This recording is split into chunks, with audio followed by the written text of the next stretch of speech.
don't think he'll get into the TARDIS. Neither did I. What have you brought here, Doctor? I don't know.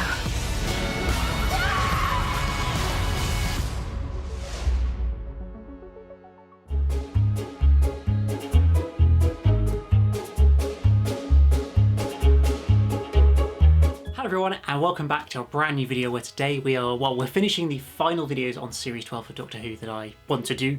There'll be one today and hopefully one later in the week where I just kind of round up the final thoughts on Series 12 as a whole, and I know it's been nearly 2 months, but we can kind of finally put Series 12 to bed on my channel.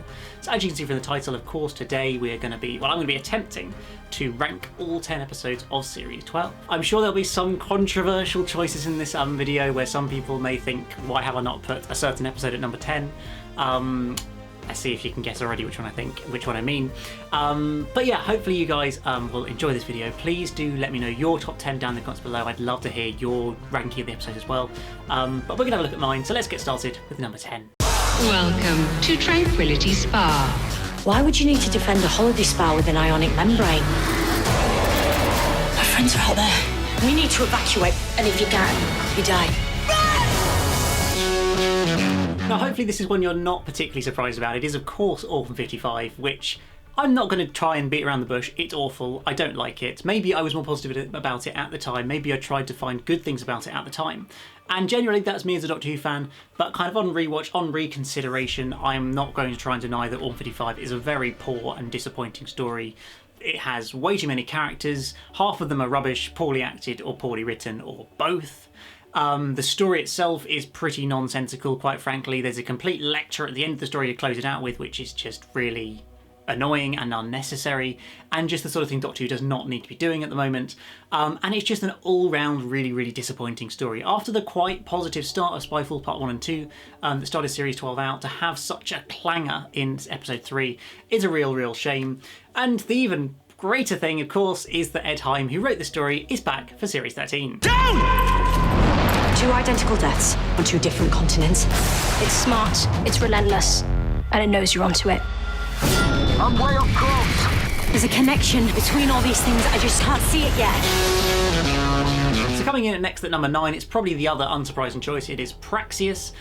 This is another story that's in many ways a similar vein to Orphan 55 with the silly political message in it that's just so unnecessary.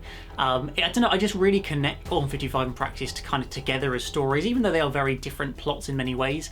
Just a lot of the same kind of, I feel like the same problems are kind of realised in both stories.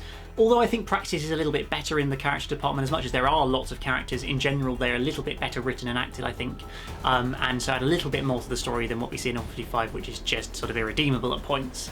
You have the probably unnecessary kind of political stuff about plastics and how we're killing the planet basically, and when you stop doing that, blah blah blah. It's all a bit unnecessary there, I think. And just never really having any real villain apart from the virus. Of course, Praxeus, or the whole virus testing thing with coronavirus, is interesting.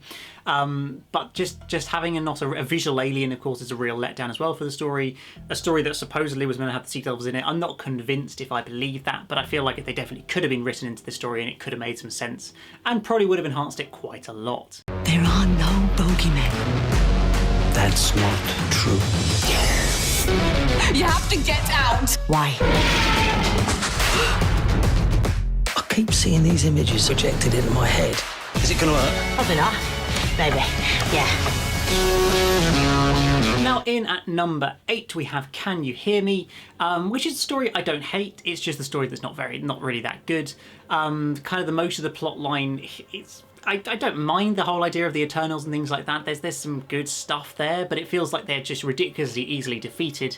And then we have 10 minutes of bizarre character development that comes out of nowhere, feels very tacked onto the end of the episode, and is the sort of thing that should be spread through multiple episodes and series, not info dumped at you at the end of a single episode. So I felt like as much as that stuff is good, it's just completely in the wrong place within this episode, and the actual main storyline and the bulk of the story is okay, just nothing special at all. Now I'd say those are probably the 3 episodes I was kind of most disappointed with in Series 12, and to be fair, only really Orphan 55 and Praxeus were particularly poor. From this point onwards, they get gradually better from there, I'd say, in some really good episodes, quite frankly. In at number 7, we have Nikola Tesla's Night of Terror. I am Nikola Tesla. Shame you're a big fat liar. They could look like anything, be anywhere. Prototype Death Ray. I believe he wanted to see this. This is going to be something special. A story which actually I think is pretty reasonably good. It feels a little bit bog standard Doctor Who, which I think is one of the kind of, no, it's not a problem about the story, it's just not anything kind of out there and particularly spectacular. It's just kind of your solid historical with a famous person in and a decent reasonable alien. It's a fairly good plot line, but again it's fairly standard in many ways. An alien race that wants to steal Nikola Tesla, I think, to help repair their ship and so they can conquer the universe was kind of the basic idea, I believe. It's been a while since I watched it, of course. But yeah, so it's not a bad story by any means. The music's very, very good. The performance of Nikola Tesla's character is really, really good by Goran Visnich. I can't really pronounce his surname, apologies. But it's just, I think, nothing particularly special. It's just kind of solid Doctor Who, where it was one of those stories where I'm like, that's cool, it's much better than 55 we had last week. It's alright, I've reasonably enjoyed it, but I'm looking forward to the more exciting story that's coming next week. Little chaos is a wonderful thing. No exit strategy. In the unknown. All hope lost. So coming in at number 6, we have Spyfall Part 2. I decided I would split up both Spyfall Part 1 and 2 just because I would rank the two episodes differently. They don't kind of hit quite the same level for me, and as you've probably realised, Part 2 is the slightly lesser good one in my opinion. I'll come on to Spyfall Part 1 in more detail, of course, because it's further into my list. But Spyfall Part 2, it kind of reasonably well picks up the momentum of Part 1, but I feel like it's just quite a different story. It's a less kind of action-packed, James Bond-esque or orientated story. And much more about, yes, we travel through different time periods and meet a few famous faces, but it just doesn't feel quite as action-packed and exciting. The kind of story, as much as the whole plot and the idea is really, really good, and of course Sacha Dhawan's Master is incredible, it just feels like the kind of the initial, the whole resolution of the whole story is just a little bit of a letdown, which I think makes it hard to kind of get as much out of this story as I would have liked. And it just, yeah, I don't think it feels as exciting as Part 1. Cybermen wiped out the majority of the human race. Sorry, it's never a good time to break that news to you. You need to let us out! Too late! You don't need to do that. The Ascension shall begin. See ya! And so we move past the halfway point in my list and we come to number 5, which is Ascension of the Cybermen, the first part of the two-part finale. Again, as I said, I'm ranking them separately. You may be surprised that, of course, we haven't had the Timeless Children yet, because that's certainly a controversial story, but Ascension of the Cybermen is a story that I thought was really, really good. It was one I very much enjoyed. I'd say from here on in, all the episodes I enjoyed quite a lot. There's not any that I really just don't like going forward, so that's really, really good. Ascension, it's not quite as good as Timeless Children. I think it sets up the story fairly well. It introduces the Cybermen more properly into the programme again, really kind of showing us the threat of a whole race of Cybermen, but I also feel like it takes a little bit too long to kind of properly get the Cybermen out there. They don't really do very much killing in this story, quite frankly. We only see really 2 characters killed on screen, but that's because there's not enough minor characters that you could kill off in this story, I think. Mixing that in with the rather random, seemingly Brendan scenes doesn't work as well as I'd maybe like it to. As intriguing as those scenes are, they feel a little bit too disconnected from the story to really work in the context of it, and so it means it just kind of is a little bit weaker than I think than Part 2. What happened to the child? Oh, Doctor, really? Haven't you worked this out yet?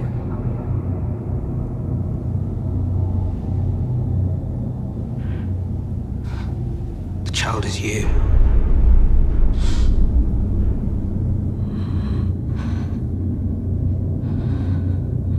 You are the timeless child.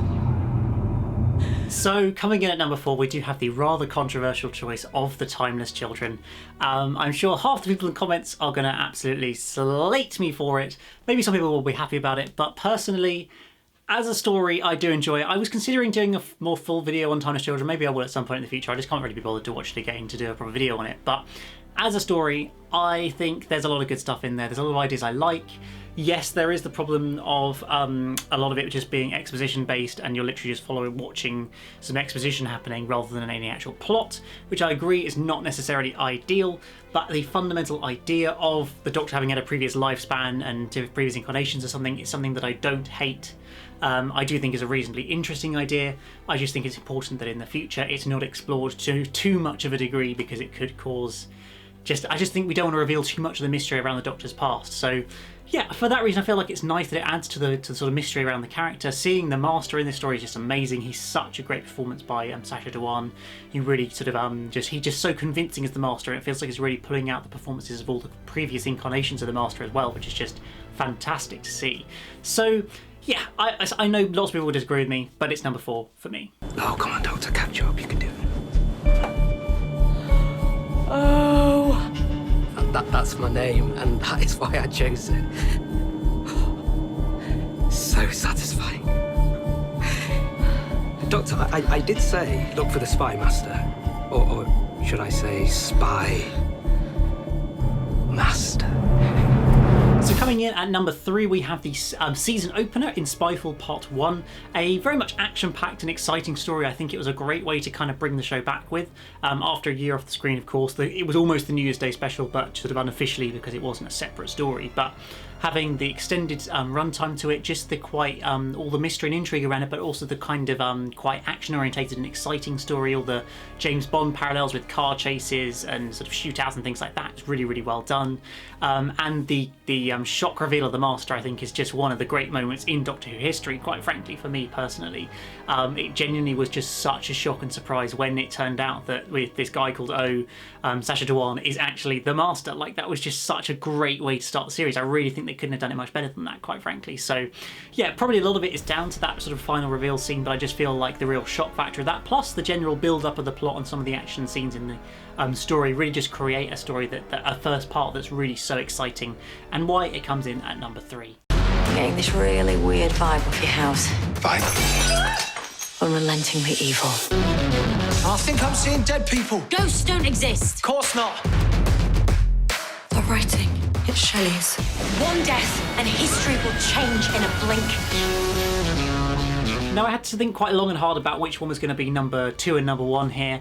In the end, I went for number 2 of The Haunting of Villa Dear Darcy, because it's such a strong story. I feel like the real initial kind of mysterious ghost story we've got around Mary Shelley and in this sort of weird haunted house is really quite intriguing to start off with. It's really well, there's a lot of sort of, just a lot of mystery and intrigue around it, and what is there something that's kind of moving around inside this house that's causing lots of problems and things.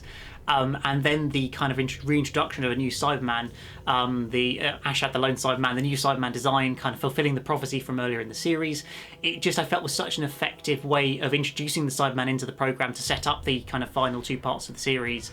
It just works so effectively, having that storyline with this kind of ruthless and dangerous lone Cyberman who's quite unlike anything we'd ever seen. One of the best written Cybermen I think we've ever had, with the most sort of interesting kind of storyline behind it, because he's still got a little bit of kind of human emotion in there to be able to just kind of spur him on in his evil and anger and rage. It's just so fascinating to watch, and I think just, as I say, so effectively written, and the scenes between the Doctor and Asha the Lone Cyberman as well are just captivating and really, really well done, I think, and it's just such a real strong story across the board that just so effectively, as I say, sets up the last 2 episodes. So that's why it comes in at number 2, but I'm sure you guys have guessed it by now. But yeah, of course, my number 1 is... I broke the glass. It's all come back to me. This. What is this? That's my ship. What? Let me take it from the top. Hello, I'm the Doctor. Yes, it's Fugitive of the Judoon, my number 1 story from Series 12. I did think about this quite hard as to whether I still consider it my favourite or if it's just because of the shock factor. And I think partially, yes, of course, the shock reveals in this story do influence the fact that it's so high on this list. But I still just remember watching it the first time and just being so kind of struck by how exciting it was to have this new incarnation of the Doctor introduced into the show completely out of the blue, out of nowhere. Suddenly there's a new Doctor and we're exploring who this character is, this mysterious Gat, Commander Gat, the Doctor's the Fugitive, and seeing kind of past Gallifreyans and Time Lords and things. There's just so many interesting elements in this story. The whole Judoon are just quite good fun anyway. Captain Jack's thrown into this story, not very well, it has to be said, but he is thrown into this story as well for another brilliant shock.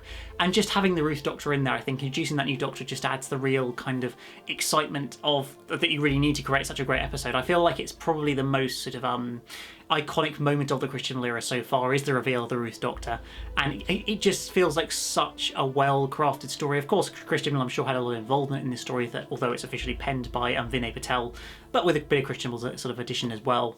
And yeah, it just works so effectively for me. It's such, as I say, just such a thrilling, exciting story with real shock reveals throughout that really kind of just set up so well the second half of the series, even if it didn't all pay off, shall we say. So yes, guys, that is my ranking of all 10 episodes of Series 12 of Doctor Who. I'd love to hear your top 10s down in the comments below, so please do post me your order.